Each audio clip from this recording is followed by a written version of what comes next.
पाकिस्तान दो गुटों में बंट चुकी है और पूरी दुनिया ये युद्ध सिर्फ दो देशों के बीच में न रहकर पूरी दुनिया में फैल सकता है।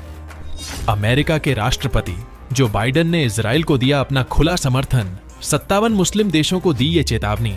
बता दे, इजराइल पर हुए दशक के सबसे बड़े आतंकी हमले को लेकर अब दुनिया दो गुटों में बंट गई है और इससे खतरा ये भी बढ़ गया है क्योंकि अब ये युद्ध सिर्फ दो देशों के बीच में न रहकर पूरी दुनिया में फैल सकता है। इजराइल पर हुए भीषण आतंकी हमले में जहां यूरोप, फ्रांस, ब्रिटेन और अमेरिका जैसे देश सीधे सीधे इजराइल के समर्थन में है और इस आतंकी हमले की निंदा कर रहे हैं, इसके खिलाफ इजराइल की कार्रवाई का समर्थन कर रहे हैं, तो वहीं दुनिया के कुछ इस्लामिक देश इस वक्त पूरी तरह से आतंकी संगठन हमास के पक्ष में खड़े हो गए हैं। फटाफट से बताते हैं आपको आतंकी संगठन हमास को समर्थन देने वाले देशों की। उसमें सबसे पहला नाम है ईरान का। ईरान की खुशी का ठिकाना नहीं है। ईरान ने इस पूरे हमले के लिए हमास को बधाई तक दी है। ईरान प्रमुख की एक सलाहकार ने इजराइल पर हमले के लिए फिलिस्तीनियों को बधाई दी। कहा कि हम फिलिस्तीन और यरूशलेम की आजादी तक फिलिस्तीनी लड़ाकों के साथ खड़े रहेंगे। वहीं इस पूरे मामले में एक और देश पाकिस्तान भी नेता बनकर सामने आया है। पाकिस्तान के पूर्व प्रधानमंत्री शहबाज शरीफ, उन्होंने भी ये कहा है कि जो पूरे हालात हैं उसके लिए इजराइल ही जिम्मेदार है। उसने कहा है कि इजराइल जब तक इनलीगल ऑक्यूपेशन अपना खत्म नहीं करता, फिलिस्तीन को उसकी जमीन वापस नहीं करता, तो इस तरह के हालात कभी नहीं सुधर सकते।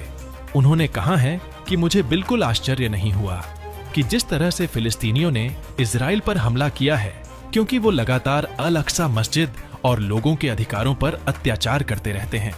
इसके साथ ही उन्होंने ये भी कहा है कि दुनिया के देशों को यह समझना पड़ेगा कि लगातार शांति बनाए रखने के लिए इजराइल को फिलिस्तीनी की जमीन पर से अपना ऑक्यूपेशन खत्म करना पड़ेगा और फिलिस्तीन को मान्यता देनी होगी।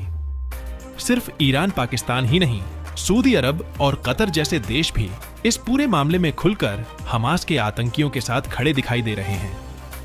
कतर ने तो सीधे सीधे इस पूरे हमले के लिए इजराइल को दोषी बताया है। उसने कहा है कि वही लगातार लोगों के अधिकारों का हनन करता रहा है और यही वजह है कि लोगों ने इसके खिलाफ एक विद्रोह छेड़ दिया है। इसके साथ ही कतर ने कहा कि अंतर्राष्ट्रीय समुदाय को भी तुरंत इजराइल को इस तरह की गतिविधियों से रोकना चाहिए और उसे अंतर्राष्ट्रीय कानून मानने के लिए बाध्य करना चाहिए।